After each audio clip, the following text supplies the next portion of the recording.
Hello and welcome everybody to Second Sunday Readings. My name is Shawn Killingsworth and I'm the curator and host of this poetry series. I'm so glad you can all be here today to join us for some amazing poetry.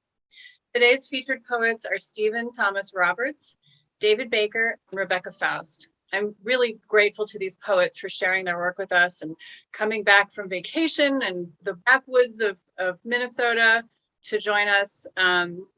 So I've really been looking forward to this reading. So the first poet up to the podium is Stephen Thomas Roberts. He's a poet living in the Mid-Hudson Valley of New York with occasional side trips to Manhattan, where he practices law. His work has appeared in many literary journals, including the Tishman Review, the Poetry Salzburg Review, Driftwood Press, Worcester Review, and Cagibi, among others. He's been a finalist in the William Faulkner writing competition and for the Edna St. Vincent Millay Poetry Prize. He considers Anne Waldman, Diane di Prima, and Sharon Olds to be influences. And I, just on a personal note, I happen to know Stephen from a writing workshop retreat we attended years ago at the Omega Institute, where Sharon Olds was our teacher. So we stayed in touch and we're avid readers of one another's work, so I know that you're all in for a treat today. Thank you very much, Shawn. And yeah, it's been great. It was great getting to know you that weekend. And that was a very productive, it was a new poem weekend workshop. We had to produce a new poem every day. And anyway, the first poem came out of that workshop. So it's called Our Year of Deficit Spending. After 9/11, we decided carpe diem and rented an apartment 50 stories up with a wraparound view of the river and the park.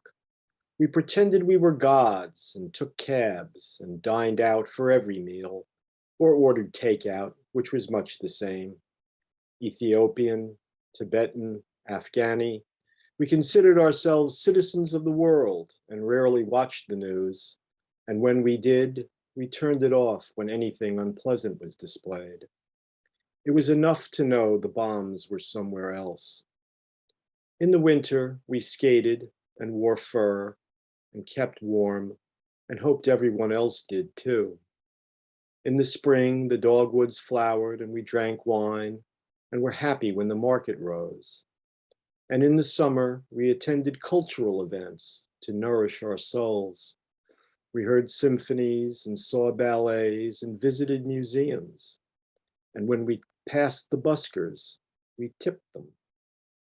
Then in the evening, when we had our fill of art and it sated our hunger and it slaked our thirst and were weary from the cares of the day, we stood on the balcony facing west and gazed over the Hudson and bore witness to the sun as it turned New Jersey the color of autumn leaves, red, yellow, orange, as if the petrochemical plants had exploded. And the next poem is my homage to Jean-Luc Godard, I guess, so called Holiday. It seems indulgent to eat outside beneath an awning and breakfast late. The passers-by must be tardy, late for work or school, or else are idlers. But either way, the thought amuses. How pleasant to sip the juice of exotic fruits and nibble breadstuffs daubed with jam, and read the local paper, or pretend to, over steam rising from cafe au lait. Our vacation nears its end, and thoughts will wander as they may, and we let them run along the Champs-Élysées looking for Jean Seberg, and when they finally meet her, they crumple with a bullet in the back, longing for just one more croissant, one more jam-stained kiss. And this next poem, sort of a twinning poem. It's in sections. We have an after and then we have a way before. And it's called Better Living Through Technology. 1. And suddenly one morning, after the spouses and tattoos, we were old, and the things we did, we could no longer do, at least in the way we had been used to. We had our memories, of course, but even those were not what we had hoped, so we photoshopped them and cropped some people from the frame and gave the others smiles where none had been, and posted them on Facebook, and felt smug that we had mastered this much. 2. And suddenly one morning we were young again and found ourselves without our spouses or tattoos, and the love we did not permit ourselves was possible once more. So we traded emails and checked our calendars and FaceTimed and told each other how beautiful we looked and that we would meet IRL very soon. And in the meantime, we sexted and marveled at what we could achieve.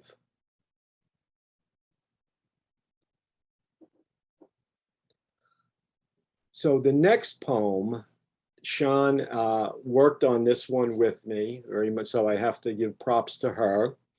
And this is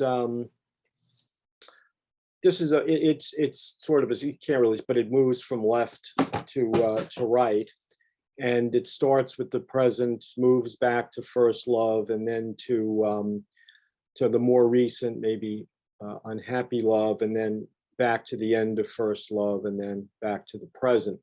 And it starts with an epigram from Rebecca Wright's Chow Manhattan. I think Rebecca Wright is a very neglected poet, and she was involved in the St. Mark's Poetry Project in the early 70s. And everything. Anyway, so it's called After a Long Day, the Entr'acte. And the epigram is, "Forgive me, I intend to accumulate wealth, which will be my apology and forgiveness in bed.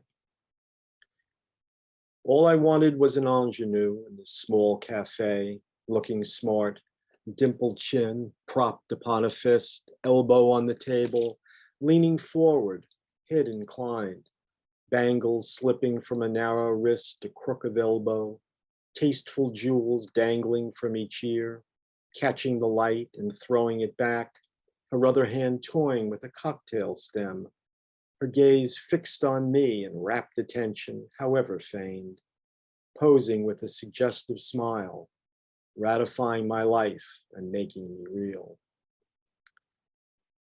And the first time was in early June, after fizzy wine in a little pot, and afterwards we kissed, long and wet, and were smug in the knowledge we had exchanged, and powerful too, in the secret that we shared and would not keep.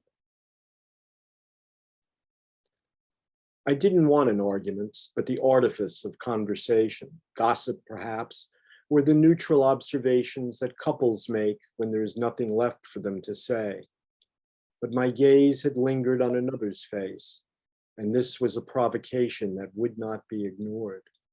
She raised her voice as if to quarrel, while I, studying as discreetly as I could the reactions of those about, crafted a fiction for the occasion, but was annoyed the evening had been spoiled by something so trivial as her pique. And the last time was longer, and there were tears, and it was no longer warm, and the leaves whispered in their descent, and afterward promises were made, and these words in turn flaked like ash from a cigarette, even as we murmured them. After dinner, when my plate was cleared and tablecloth crumbs were scraped away by a butter knife spine and caught by a server's napkin before they scattered to the floor, the bill was presented without request, and I, suddenly conscious of the time and the impatience of the staff, settled my account and removed myself into the quiet of uncertain night, beneath a sky that vaguely spoke of rain, and where a distant clock echoed a lonely hour, one that seemed already past. And the next poem, there may be a theme here, is called Saraband. I am attracted to the ones I cannot save, the mermaid beached upon the shore, drowning in the heavy air, her fingers curling, clutching at the sand as sea salt dries upon her face, and streaks it gray with ashen tears. Or else the one whose eyes reflect the black of space, the farthest reach beyond the stars, a place so cold that dreams will freeze in the moment that it takes to hope them. Or the kind like you, who tread the boards of daily life, portraying the ones that others see while imagining Ophelia or Juliet. You make a quiet entrance. Your heart beats a muffled footfall. You do not speak, but only gaze to that which is behind us, to the green hair tangled in the rocks, to the mystery that lies between the stars at night, between those points of frozen light. Quick, give me my line, and I will be there when the curtain drops.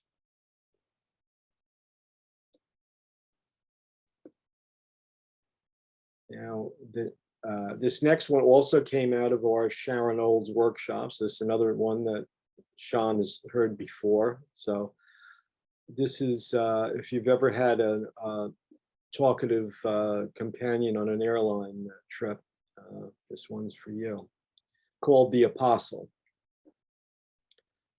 I could sense the Christian witness coming on, riding as we were, like Elijah through the clouds, 7 miles high and halfway there, the Mississippi snaking somewhere down below. My companion, with his apple face, round and bright, burnished like a cherub's with wings for ears, marched the conversation back to God as we crossed the desert plains. He asked, "Do you know our Savior?" And I thought, should I admit to that most secret place, my private ark, sweet with blood, to where the sacrifices led? Should I confide I spoke in tongues, cast the coins, and read the hexagram? Should I confess I dealt the fool and the hanged man and saw myself? Or should I command, look out my window, regard the holy name written in the smears of jet trails? I would rather talk of sex, or money, or even sports. I am afraid that once I begin to speak of the divine, I will display the stigmata of my wrists when the miracle had proved too much. He sat, patient for response, quiet as a vigil, expectant as the angels that dance around the throne.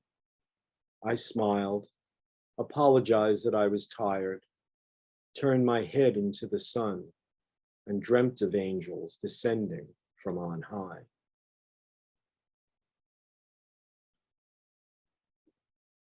And here's my ode to New Orleans, I guess, called The Girl in the Vucara. Dappled by the leaf light that sifted sun through green, she moved, and the morning followed in a kaleidoscope of skirt that swirled about the flash of legs as she danced discalced upon the burning street and felt each stone, each bit of glass beneath her calloused feet. Interrupted by the music, I stood among the crowd and paid witness to her song. A shuffle step, a toss of head, swung the tangle of her hair to keep uncertain time. I was challenged by that Cajun tune, the saw of fiddle, the washboard scratch, and her own contralto croon. The accordion wheezed and coins were flung, stars upon an asphalt night. She stooped to pick them up. And as she rose, she regarded me, perspiring in my suit. She cast me back a curl of lip, a smile meant to bruise. I checked my watch and turned away, embarrassed by my shoes.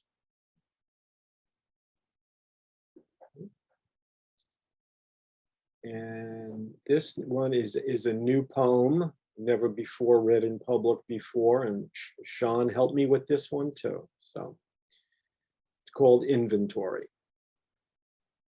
It begins in the anxious light of dawn, driving to the station in the shifting gray, scanning the road for a flash of brown, darting for the tree line, trying to avoid the swerve and crash. And then the train itself, full of people smiling beneath their masks, each listening for the telltale cough. Arriving in the city, there is peril all around. Careering taxis, tumbling cranes, crumbling cornices that crack off antique buildings and fall, exploding manholes flinging shrapnel, or else a geyser's spew of scalding steam. And if you make it to the office, you survey the skies for errant planes and whirlybirds and wait expectantly for the alarm. Then, at end of day, you do it all again, only this time in reverse. My biggest fear is driving home to find an empty house and you gone, a note abandoned on the table, telling me the last dinner is in the microwave, waiting to be nuked.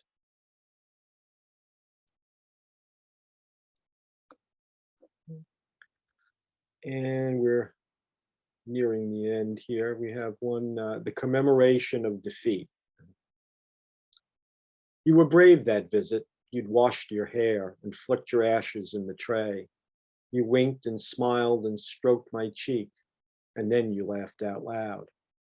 We'll rewrite history, you proclaimed, and this time Hannibal will win. We'll march our armies through the streets of Rome and burn that sucker down. But there are ghosts that cling to you, like smoke from cigarettes or pyres. Your lovers' faces are preserved within the amber of your eyes, and each cruel conquest is incised upon your bandaged arms. Ah, Cara, you can't fool me. I will guard your flank when hope retreats, but no one can undo the past. The elephants always die. This is appropriately named The Final Days of Beauty. We had our Nick and Nora afternoon, when even the leaves seemed splashed with wine, and the shadows fell more heavily on adopted countries left behind. We strolled dramatic landscapes of our youth, full of brooding Turner clouds, and reminisced with such extravagance of thought that only indiscretion would allow. The language that we shared that day did not require punctuation, as each answer one of us received led to another question. For divertissement, we attended a soiree, a rooftop screening of some classic film that unspooled among the gossiped confidence of casual betrayals of who'd slept with whom. Against the velvet backdrop of the night, as the credits rolled to their conclusion, we read the future and our past in the emerging constellations. Amid the debris of the nibbles and empty bottles of pink champagne, we watched the stars rise slowly, like paper lanterns set aflame. Thank you so much. Thank you, Sean. Thanks for inviting me. Well, I'm so happy that you're here. This is just wonderful. I mean, I really enjoy all of the rhythm too. I don't think a lot of contemporary poetry has much focus on rhythm. So it's a real treat. Thank you. Okay, so our next poet is David Baker. He is the author of 13 books of poetry, recently Whale Fall, published this past July, and Swift, New and Selected Poems, as well as 6 books of prose about poetry. Among his awards are prizes and grants from the Guggenheim Foundation, the NEA, Mellon Foundation, and Poetry Society of America. Baker's poetry and essays have appeared in American Poetry Review, the New York Times, Poetry, and others. He served for many years as poetry editor of the Kenyon Review, where he continues to curate the annual eco-poetry issue, Nature's Nature. I'll have to remember to submit there. Baker lives in Granville, Ohio. And David, if you are ready, please unmute yourself, and the spotlight is on you. Thanks, Sean. And thanks, Glenn, as well, for taking care of us today. Stephen, those were beautiful poems. I kept hearing a little bit of Eliot in 2 or 3 of the poems, and in a couple of places really playfully. And I'm with Sean. I'm really enchanted by that beautiful, subtle meter, mostly iambic pentameter, if I could see the lines. I think I was trying to measure a little bit. But I'm pleased to read with you and meet you, and really pleased to read with my dear old friend Becky Faust, who's who's reading in just a minute. So I'll get through some poems here and then can't wait to hear Becky. And I also want to thank people for being here. It's wherever you are, Sunday afternoon or evening here in Ohio. And here we are again, sitting around our little screens, looking at essentially Hollywood squares and singing songs to each other. And I take such hope in that. So I'll just add a few of my own songs here. And thank you for having me on this show. I'm really pleased to be reading poems, trying out poems from a brand new book. It says corny. I'm going to hold it up because it's only been out about 2 weeks. It's called Whale Fall. And it's really cool to have it in my hand. So I'll read a few poems from this book. Starting with a little one. The first poem in my book is called The Telling, about a glacier. A glacier in Iceland, in fact. I can't say its name, but it's something like Mýrdalsjökull. How's that? Pretty good. I practiced. It's a glacier in Greenland that's melting at the rate of 6 billion tons of water a day. And I'm trying to write about the different kinds of damages that we have done and that we are doing around the world. That 6 billion tons of water is 12 trillion pounds of water a day. There's a meter for you. The Telling. Down from such heights and up from depths beyond measure, the old ice slowly, now quicker than the stones can hold it, knows its path, like the one note of a bird flown beyond us. In ages since we've forgotten, the wind holds us in its heavy sleeves. So sorry now, at the pace of our elders' tongues down the valley, it is going, the clocks have stopped. It is happy to be finished, almost there, singing the song no one heard the last time, either, when the rains began.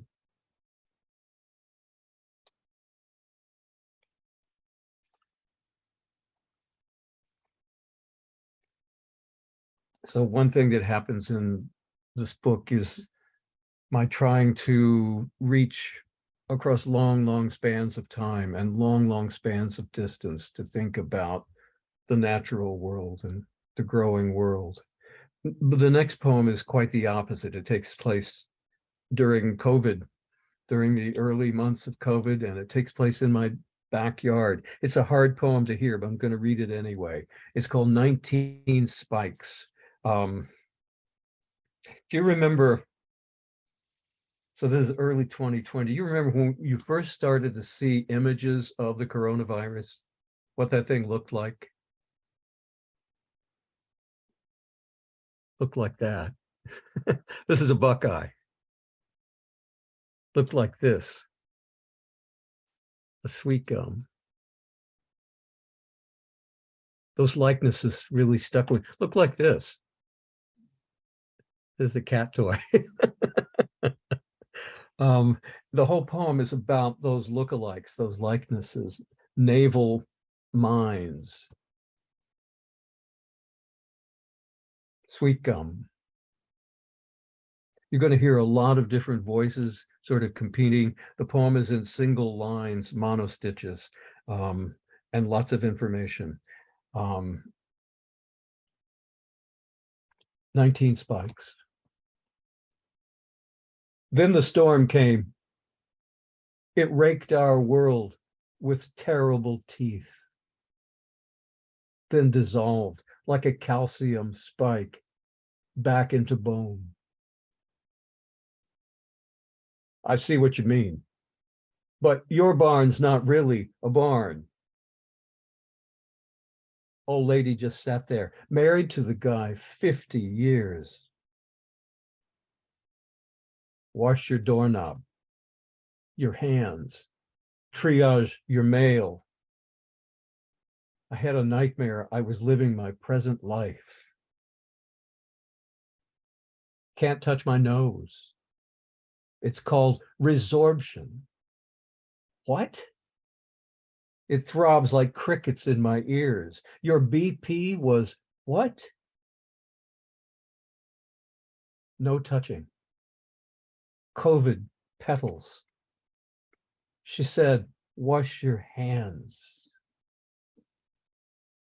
It took his body hours to work down through the corn, the quicksand weight of it, her in her folding chair, him with a new auger for the bin he sort of spilled out. So the viburnums full of little pink blossoms, bees in orbit with their spikes, their barbs, poisons, perfumes. Then the hail balls, jagged as kidney stones. Half a foot of rain, trees seem to blow up, then the whole thing, whoosh. Some natural forms are so successful, they're viral. Calcium nodes on your clavicle. I see them everywhere. How small can they get? How big? Any size explodes. Is it gas? You mean the barn? Is it gas? A heat storm. A barn equals one non-SI metric unit of area equal to 10 to the negative 28th meters squared, or 100 femtometers squared. To quantify interaction of a nucleus with an electric field gradient. And branchlets are pithy, many-angled, winged, liquid amber straciflua, surrounded by hairy, rusty bracts. Looks like a tiny naval mine. Between 80 and 120 spikes, terminal barbs, a special form of moored contact mine, and equipped with a plummet. He fell right through. The spikes on the outer edge of the virus particle give coronaviruses their name. Sweet gum, storax, red gum, star-leaved alligator wood, limpet mine. In place of torpedoes, the silos carry 12 charges. I heard my heartbeat in my bones. A positive kill rate. Airbnb, missile silo fixer-upper, now swanky bachelor pad. Storm shelter, a storage bin, your ultimate safe room. Each virus is a single pleomorphic spherical particle. Satin walnut with bulbous surface projections. I see what you mean. Wash your hands. Like that really helps. Leaves ripped clean off. It's coming back. I know.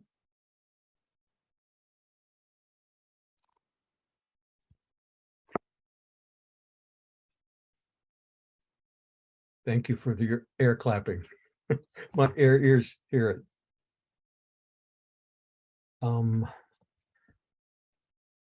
My sweetheart is here today. Paige is here. I'm going to read a poem for Paige. We just have spent this past week in Norwich, Vermont, where she grew up, and we've been dealing with some of her parents' belongings that have been in storage for the quarantine.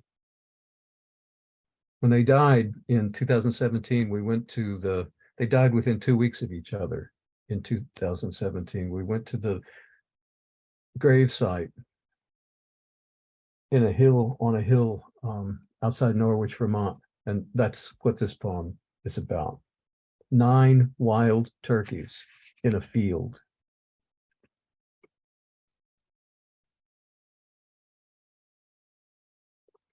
Come now, could we have one more day?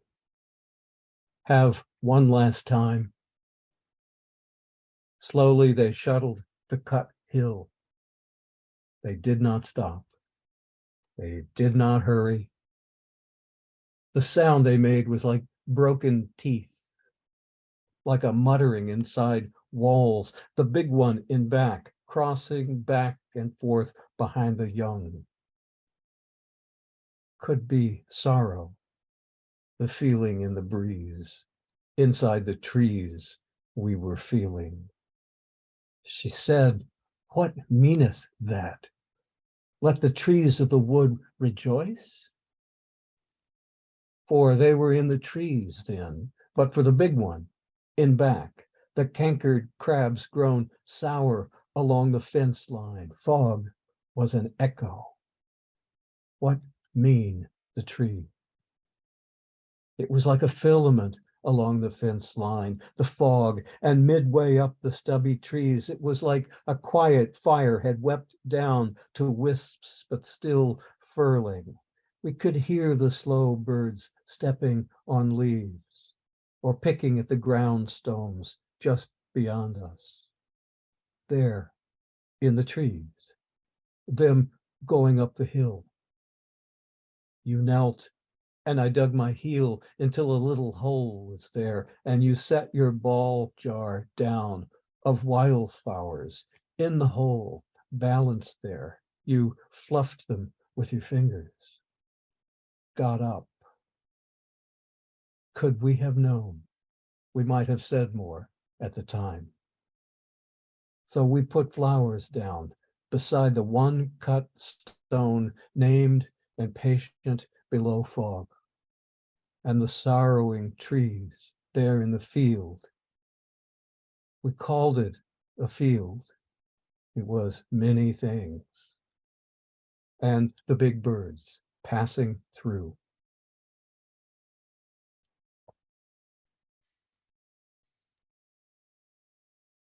I think I'll read two more because I really want to hear Becky. I haven't heard Becky read for a long time. We'll get to that quickly here, but I want to read a very new poem. You see how new this one is? Yeah, still messing with it. So the shooting in Uvalde, May 24th, was just a little over 2 months ago, 2.5 months ago. There have been more than 150 mass shootings in this country since that one. And I don't know how to deal with that. I don't know how to write about that. I have no idea how to write about that. I also know that I have to sometimes. I don't know how to do that. That's what this poem is. Written on a beautiful place on vacation, with the guns going off in my head. This is called 6 Notes. Come down to us.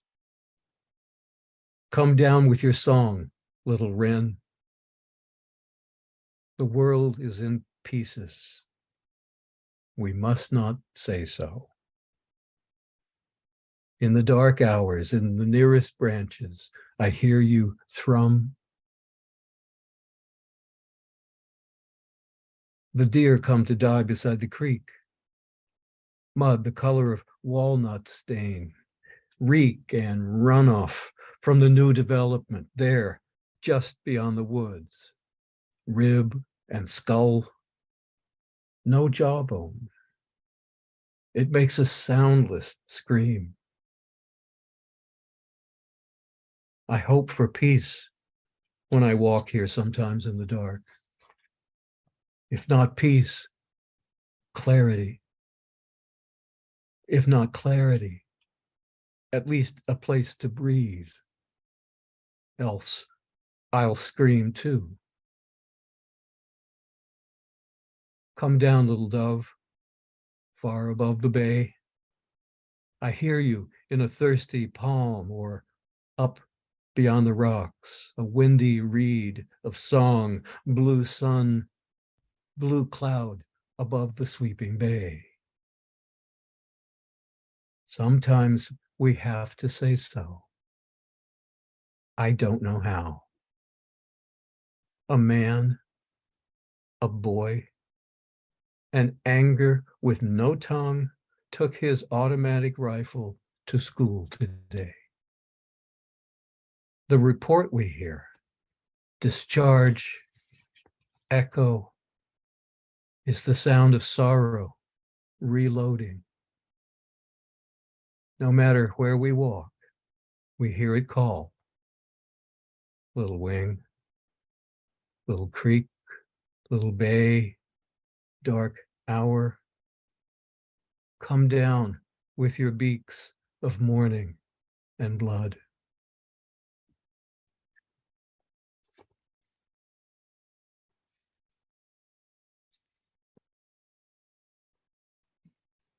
I'll read one last poem back from my book, and this is a tiny one. 5 lines.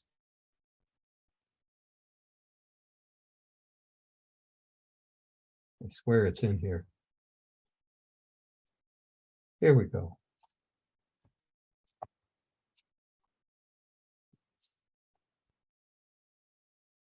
So before I read this one, I will thank you for logging on here, and thanks Stephen for reading the poems, and Sean and Glenn for helping put this whole thing on, and each of you for just coming here today. This is a poem called Extinction. When you are gone, they will read your footprints, if they still read, as they might, a poem about love. Wandering in circles, here and there, obscured, washed out in places by weather, sudden landslide. Keep walking, pilgrim. This is your great tale.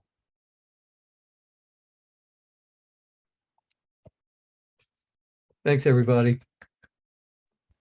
David, thank you so much. That was so moving, just absolutely lovely. My pleasure. Oh, so grateful to you for joining us. Well, we are at our last poet of the afternoon or evening, wherever you are. Our next poet is Rebecca Faust. Her new book, Only, is forthcoming from Four-Way Books next month. She's the author of 3 chapbooks, including The Unexploded Ordnance Bin, winner of the 2018 Swan Side Chapbook Award, and 4 books, including Paradise Drive, which was the winner of the Press 53 Chapbook Award for Poetry. Or, excuse me, not Chapbook Award, just Press 53 Award. Recognitions include the 2020 Pablo Neruda Prize for Poetry, judged by Kaveh Akbar, the C.P. Cavafy and James Hurst Poetry Prizes, a 2017-19 Marin Poet Laureateship, and fellowships from the Frost Place, Hedgebrook, McDowell, and Sewanee. Recent poems are in the Cincinnati Review, Plowshares, Poetry, and elsewhere. And I know Becky from our overlapping tenure at the Marin Poetry Center. So once again, I can vouch for the absolutely stellar quality of what we are all about to enjoy. So Becky, if you could please unmute yourself, we will turn the spotlight over to you. Thank you, Sean. What a pleasure to be here today. I'm so happy to see friends from California and elsewhere. I'm thrilled to be able to read with Stephen, another former lawyer, recovering lawyer turned poet. Nice to meet you, Stephen. And I'm really thrilled to get to read with my teacher, David Baker. And David wrote a wonderful blurb for my book, so he has heard all the poems I'll be reading today. But this is wonderful. And thanks, everybody, for coming out today. Let's see. This is I can't see you all now because I'm looking at my notes, but this is my new book. And the poems I'm going to read tonight are from that book. And let's see, I'm airing tonight from Duluth, Minnesota, the land of the Ojibwe tribe. By way of introduction to my first poem, there are 4 abortion clinics in Minnesota, in contrast to more than 1,000 imposter clinics that are run by Christians. Minnesota is a blue state surrounded on all sides now by red states where abortion is or is about to become a criminal offense. The poem I'm going to read is ekphrastic, being inspired by a medieval Annunciation painting where an angel holding a trumpet announces to the Virgin Mary the great news that she's pregnant with God's son. So if you've seen any of those paintings, take a look at Mary's expression. This is a persona poem spoken in that angel's voice to Mary, and he is responding to her more or less going, "What the fuck?" The poem is also inspired by a now infamous remark made by Todd Akin, former congressman from Missouri, who lost his seat after he said that women who are victims of what he called legitimate rape rarely get pregnant. So this is spoken in the voice of the bugler to Mary. The bugler responds to Mary. "What will he do, slut, if you refuse? He will silence your voice, break your reed, have you stripped and flayed, make you my mute, my spit rag, my instrument case, merely a vessel to swell, split, and spill fruit. Without God, what water, what soil, what salt, what sun? I, mouthpiece, claim absolution and absolute reign under his reign. Have you seen how a trumpet is made? Silver stamped thin, rolled and bent, crimped like a thread. God does that with breath, and absent his breath, all song is scat, broken like chaff across his long staff. We all live at his sufferance, and you are the pear-shaped note he allows me to choose or not to blow. If it really is rape, then you will not ripen.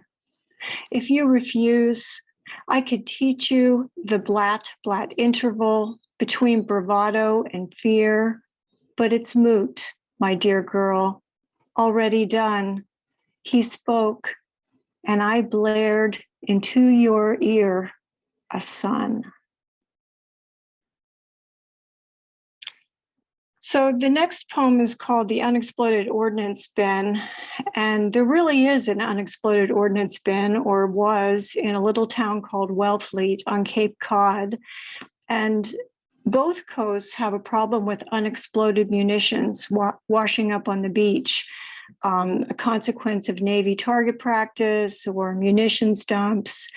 And the way they deal with that problem in Wellfleet is they have this big metal trash can with a sign on it that says the unexploded ordnance bin, which as soon as I saw it, I thought, what a great metaphor.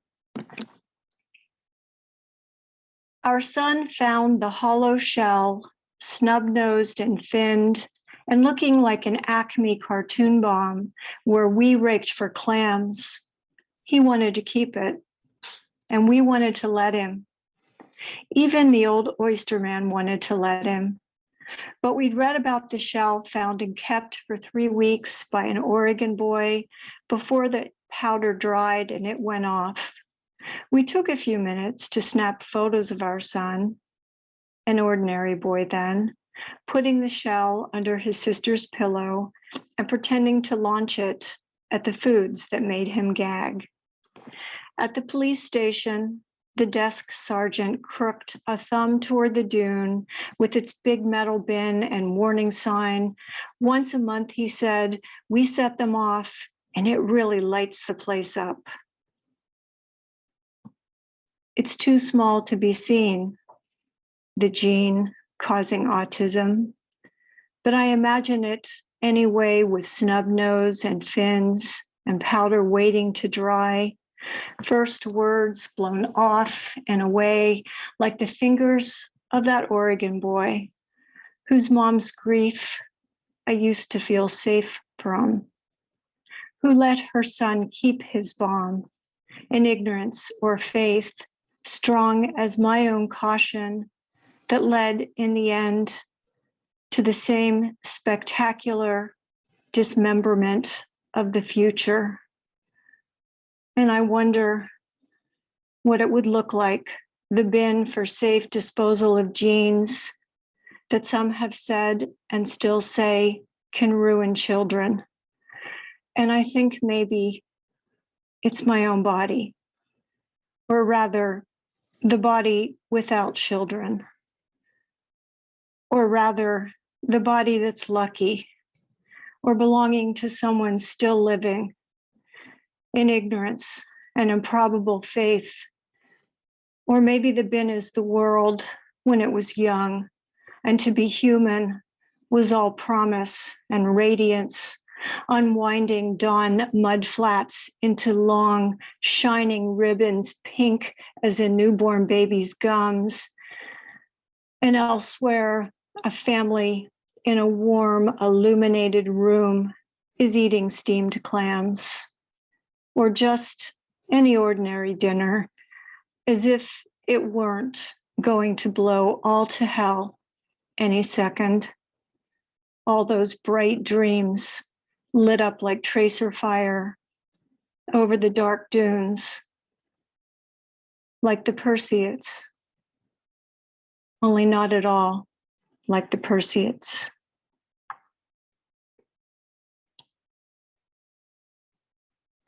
So that poem and the next one, like some of the poems in my book, are inspired by the experience, challenging, wonderful, insane, of being a parent to incredible, interesting children. This next poem is written in the form of a letter to my transgender daughter. That's the epigraph, and it's called Abeyance. I made soup tonight with cabbage, chard, and thyme, picked outside our back door. For this moment, the room is warm and light, and I can presume you safe somewhere. I know the night lives inside you. I know we made mistakes, dividing you and hiding you from you inside. I know a girl like you was knifed last week, another set aflame, and that these things happen all the time. I know I lack the words, or all the words I say are wrong. I know I'll call, and you won't answer, and still I'll call. I want to tell you, you are loved with all I have, recklessly and with abandon. Loved the way the cabbage in my garden near inverts itself, splayed to catch each last ray of sun, and how the feeling furling in only makes the heart more dense and green. Tonight, it seems like something one could bear. Guess what? Dad and I finally figured out Pandora. And after all those years of silence, our old music fills the air. It fills the air, and somehow here, at this instant, and for this instant only, perhaps 3 bars, what I recall equals all I feel, and I remember all the words. I just have to check back in to make sure there are human beings listening to me because I'm reading into a page right here. Thank you so much, guys. I have a couple more. Echo. This was written at the gorge in Trucas, New Mexico. The stone fit my hand. Like any promise, it had weight and a hollow you could drink water from or fill with sand. I tucked it inside my vest, baby born in a sling, that damp weight on my chest. The stone was cool and calm, and I felt something flow from me into its hollow. The womb is a semi-permeable membrane and an echo, a voice that hears what it calls. You made me while I made you. Nothing is owed. I came to the canyon rim and saw how best to carry you. I let the stone go.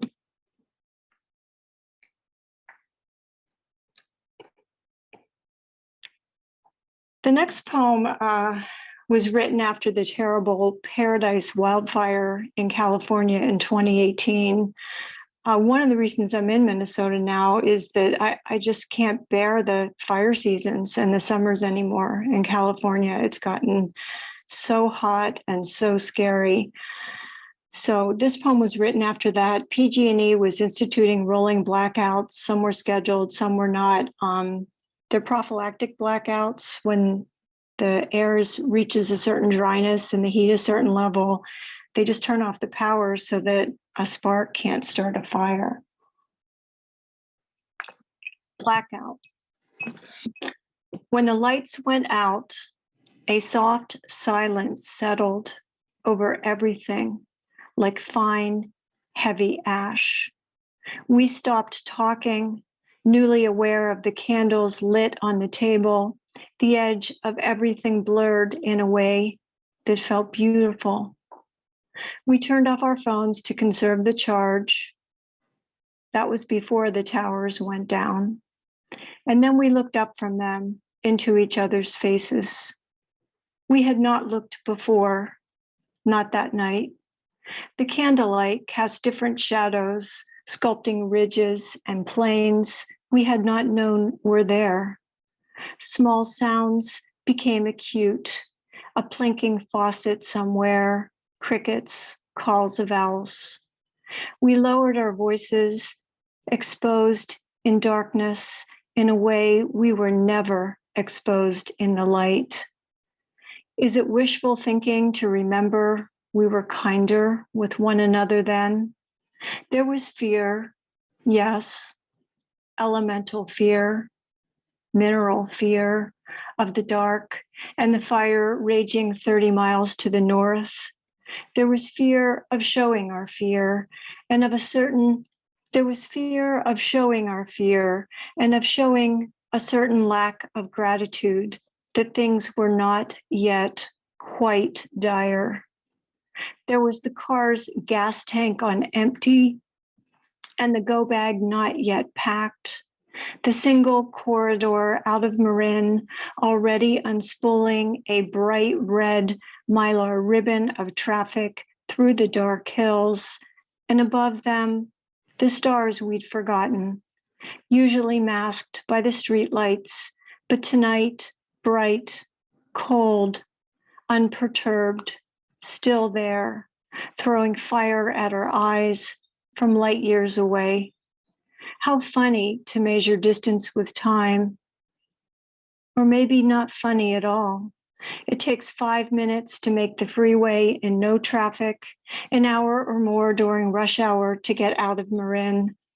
The precise distance between life and death, or was for the cars caught in the hell called paradise, sparks arcing like sequins across windshields, steering wheels too hot to touch, flames walling both sides.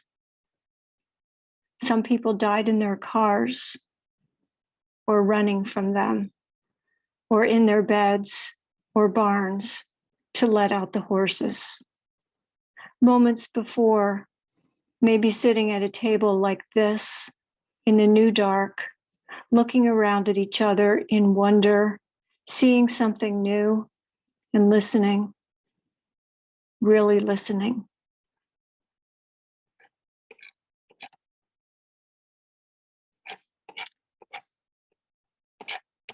So this book, I'm so thrilled that it's finally coming out. It was a long haul and it had many iterations. And for a while it was called The Dream of the Rude. The Dream of the Rude is a medieval poem by an anonymous poet that really means a lot to me because it was the first piece of real literature I ever grappled with in any way. I grew up in a home with a lot of books, but they weren't maybe the greatest books. We did have a good poetry anthology, but I read The Dream of the Root as a freshman in college, and I was just blown away by it. It's a poem, it's a Christian poem, and it's about a traveler who is walking along the road and he comes upon this dead old tree and it suddenly bleeds and then it becomes bejeweled or breaks into blossom or is covered with jewels. And I've gone back to the poem and it doesn't move me in the same way now, but it really moved me when I was young. So the opening poem of the book and the closing poem of the book are both called The Dream of the Rude. Now the poem that I'm going to read next is a villanelle, and the word rude is a very fortunate word for a villanelle because it has so many homonyms, as you'll see when I read the poem. Dream of the Rude. You should follow your dream, whispered the rude young yoga instructor, earnest and bent on proving that pain could at its heart be good, and that I ached for more than this hardwood floor against my spine's misalignment. I'd signed up to follow it, my dream, but now I rued the day I'd moved to this crazy state, loaded with cord stack, the family tree felled by blood, smoke, and gin. Mom and Dad died years before they each died. Light was divided from light in every small pane, so I went west. Burnt was the dream shape of home, root, shaft, and crossbeam. In my first year of dead and no weather, I wanted winter. I pined for trees with no leaves and for any word spoken in tongues. Stand, she said, on your head, and it began to rain. Outside, upside down, a tree bled. I dreamt blurred red bud, the rude, pain-pierced light, a dead tree in luminous bloom.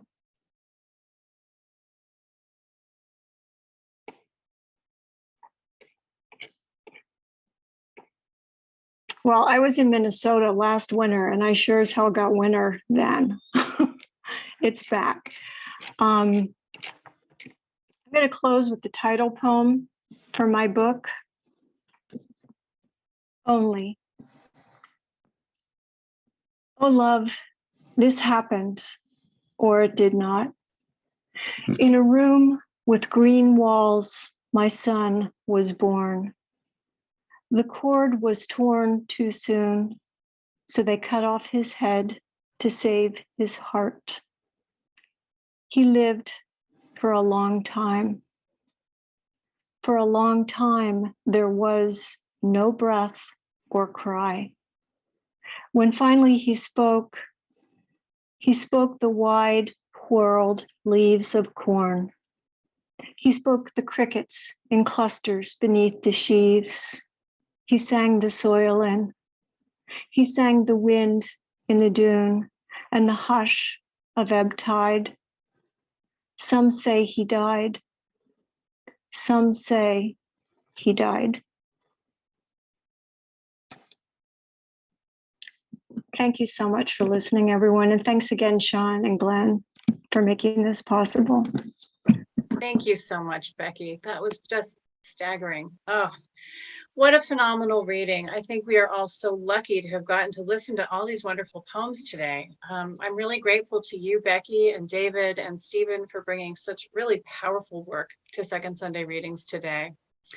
And thanks to everybody for coming. A recording of this reading will be posted on YouTube in the next week or two. So keep your eyes peeled if you want to share it with your friends or just rewatch it to enjoy the poems again. It will be available shortly. Our next Sunday reading is going to be on September 11th, and I hope to see everybody then. But in the meantime, I hope you have a wonderful rest of the month and keep reading poems and come back. All right. Thanks again, everyone. Have Thank you so much. Wonderful to read with you, David and Stephen. Thanks, everybody. Yes, thank you, Rebecca. Yeah, nice reading with you and David. Thank you, Glenn. Thank you, Sean. Sean, let's catch up sometime. Yeah, would love to. Definitely. Okay. Bye, everybody. All right. Bye-bye.